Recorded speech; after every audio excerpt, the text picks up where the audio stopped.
Summary of Atomic Habits, an easy and proven way to build good habits and break bad ones, written by James Clear. Introduction. In the closing days of my sophomore year of high school, a seemingly ordinary day took a drastic turn when a baseball bat collided with my face. The impact, fueled by a full swing and a slippery grip, crushed my nose into a U shape, fractured my skull in multiple places, and shattered both eye sockets. The force sent waves of swelling through my head, leaving me dazed and disoriented. As I opened my eyes to a sea of concerned faces, I discovered spots of red on my clothes. A classmate, quick to respond, offered his shirt to stem the flow of blood from my broken nose. Shocked and unaware of the severity of my injuries, I began a slow, surreal journey to the nurse's office with the support of my teacher and classmates. Unbeknownst to anyone at the time, every passing minute mattered as my body struggled to cope with the rapid swelling in my brain. Arriving at the nurse's office, a series of questions sought to assess my cognitive state. I failed to recognize the year, confidently stating it was 1998 when, in reality, it was 2002. The President of the United States became a blurred memory as I insisted it was Bill Clinton instead of George W. Bush. A simple query about my mother's name left me fumbling for words, taking 10 seconds to recall Patty. Little did I know that this would be the last question I'd remember before losing consciousness. My body's inability to handle the swelling in my brain led to a rapid deterioration of my condition. Minutes after my arrival at the local hospital, I struggled with basic functions like breathing and swallowing. The first of many seizures followed, and as I ceased breathing altogether, medical professionals rushed to supply me with oxygen. Recognizing the limitations of the local hospital, a decision was made to transport me to a larger facility in Cincinnati via helicopter. Lying unconscious on a stretcher, my mother joined me in the helicopter, holding my hand as we flew towards a glimmer of hope. The hospital rooftop in Cincinnati became the stage for a team of doctors and nurses, nearly 20 strong, who wheeled me into the trauma unit. With swelling in my brain reaching critical levels and repeated post-traumatic seizures, the only viable option was to induce a coma and connect me to a ventilator. My parents, familiar with this hospital from a decade earlier when my sister battled leukemia, found themselves revisiting the place where, years ago, they confronted a different medical crisis. A priest and a social worker were sent to provide comfort, the same priest who had supported them during my sister's cancer diagnosis. Night fell, and machines hummed to keep me alive, while my parents, alternating between exhaustion and worry, slept restlessly on a hospital mattress. The following morning brought a glimmer of relief as my breathing showed signs of improvement. The decision to emerge from the medically induced coma was made, revealing a changed reality. To my dismay, I discovered the loss of my sense of smell, a small price to pay considering the gravity of the situation. As a nurse instructed me to blow my nose, an unexpected consequence unfolded, air forced through fractured eye sockets, pushing my left eye outward, held precariously by my eyelid and optic nerve. Scheduled for surgery a week later to address my broken bones, I left the hospital with a broken nose, facial fractures, and a prominently bulging left eye. The ensuing months were an arduous journey of recovery. Double vision plagued me, rendering the world a distorted blur for weeks. Simple tasks became feats, and it took over a month for my eyeball to return to its rightful place. Between seizures and vision problems, 8 months lapsed before I could reclaim the steering wheel and drive again. Physical therapy became a battleground where I relearned basic motor skills and fought against the weight of depression and overwhelm. The baseball field, once a sanctuary, became a harsh reminder of my altered reality. Despite dreams of playing professionally, my return to the sport was met with setbacks. As the only junior cut from the varsity team, I found myself relegated to junior varsity, a humbling experience for someone who had dedicated a significant part of their life to the sport.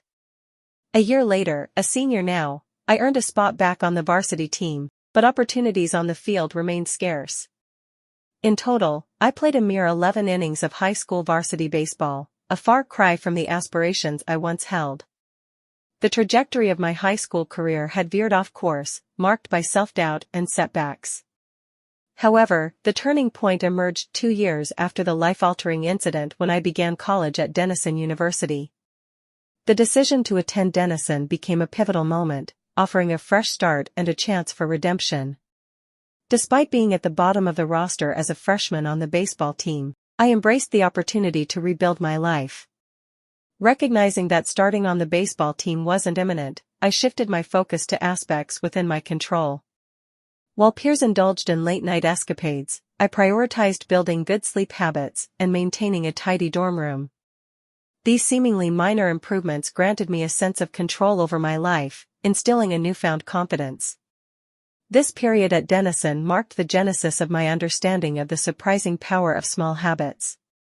As I built positive habits, I witnessed a transformation within myself. The belief in my abilities, diminished during the darker days of recovery, resurfaced and propelled me forward. My journey from a traumatic injury to becoming a college athlete laid the foundation for my exploration into the science of habits. Attending Denison was a fortuitous decision, offering not just athletic opportunities, but also a platform for personal growth. As I navigated the complexities of college life, the seeds of my fascination with habits were sown. My commitment to small, positive changes gradually led to a shift in my identity. From a high school athlete facing setbacks, I evolved into a college athlete with a growing understanding of the role habits play in shaping one's life. This transformative experience served as the prelude to my broader exploration of habits and behavior change. Upon graduating from Denison, I embarked on a journey of sharing my insights and experiences with a broader audience. In November 2012, I began publishing articles on jamesclear.com, documenting my personal experiments with habits and their impact on my life. What started as a simple writing habit led to a rapidly growing audience, with the number of email subscribers surpassing 30,000 within a few months. In 2014, my email list exceeded 100,000 subscribers, marking my evolution from an amateur writer to a recognized expert on habits.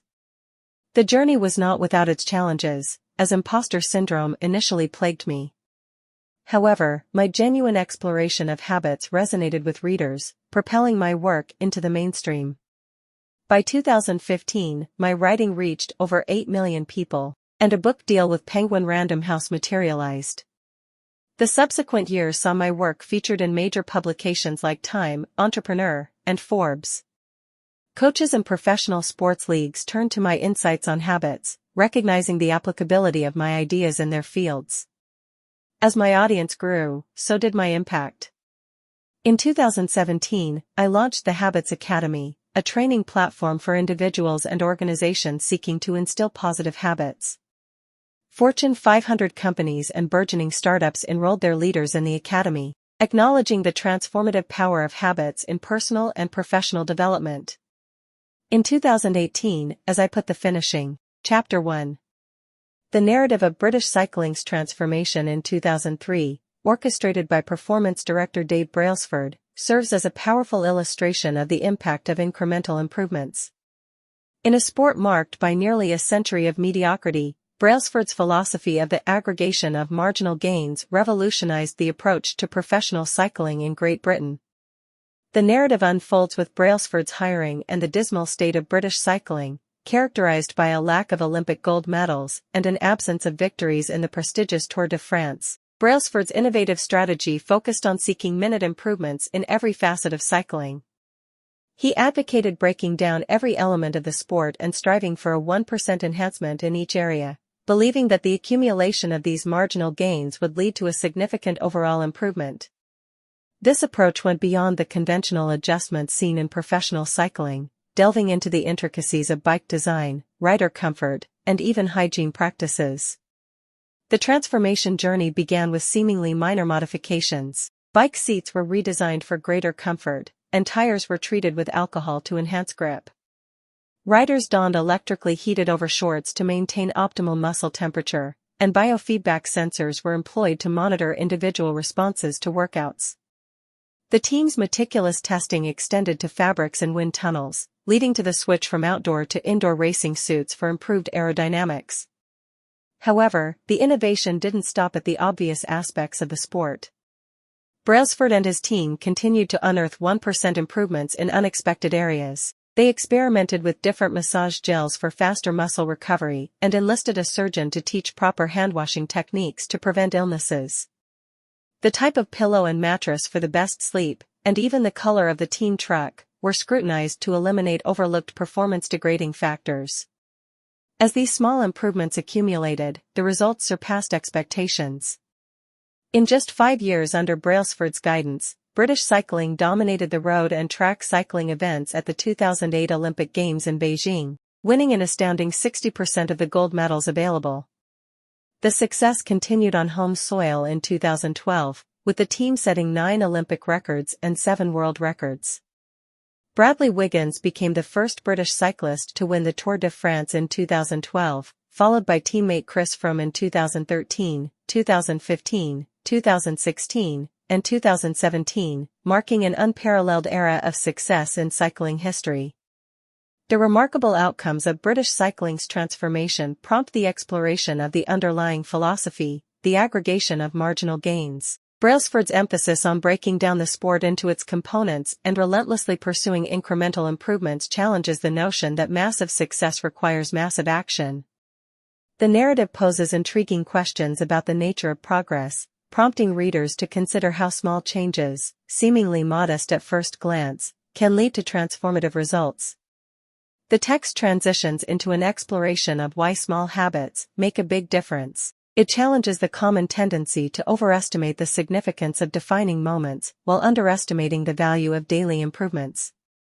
The narrative emphasizes the power of 1% improvements and the compounding effect of habits over time. If one can get 1% better each day for a year, the cumulative improvement is an astonishing 37-fold. Conversely, a 1% decline daily results in a nearly complete deterioration. The narrative likens habits to compound interest, highlighting their role as the building blocks of self-improvement. It suggests that habits, whether good or bad, may seem inconsequential on a daily basis, but wield significant influence over months and years. The text acknowledges the difficulty of appreciating this concept in daily life, where small changes often go unnoticed or fail to produce immediate results. The slow pace of transformation, coupled with the human tendency to dismiss small changes, makes it challenging to recognize the impact of habits until years later. The narrative introduces the analogy of shifting the route of an airplane by a few degrees, illustrating how a slight change in daily habits can guide one's life to a different destination over time.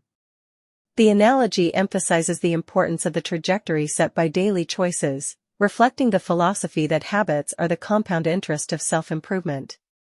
The text acknowledges the dual nature of habits as a double-edged sword. While good habits can build one up, bad habits can cut one down.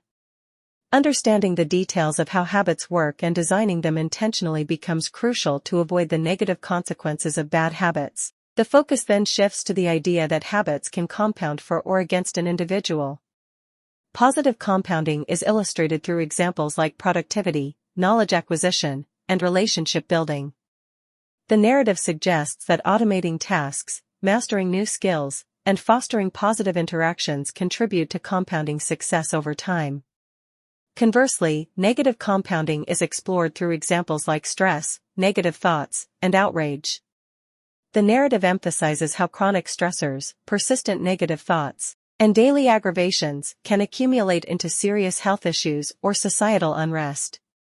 The discussion pivots to the nature of progress, challenging the notion that breakthrough moments are solely the result of singular events. Instead, the text introduces the concept that breakthroughs often emerge from the culmination of many prior actions, building up the potential required to unleash a major change.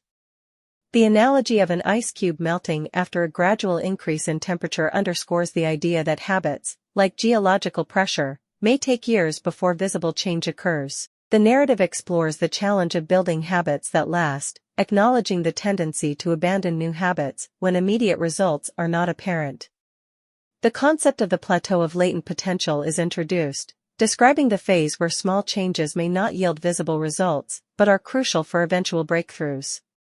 Mastery and success, the narrative contends, require patience, likening the process to geological pressure building up over time. The analogy of a stonecutter hammering away at a rock underscores the idea that significant outcomes result from continuous effort and refinement. The text concludes by challenging the prevailing wisdom of goal setting and advocates for a focus on systems instead. It argues that while goals provide direction, systems are the key to making progress. The narrative critiques the conventional approach of setting specific, actionable goals and suggests that a commitment to continuous improvement and refinement, independent of specific outcomes, is more impactful. The concept of atomic habits is introduced as small, fundamental routines that are part of a larger system. Atomic habits, the text suggests, are the building blocks of remarkable results. The philosophy of compound growth and the aggregation of marginal gains is encapsulated in the idea that habits, like atoms, are both small and mighty, contributing to substantial achievements over time.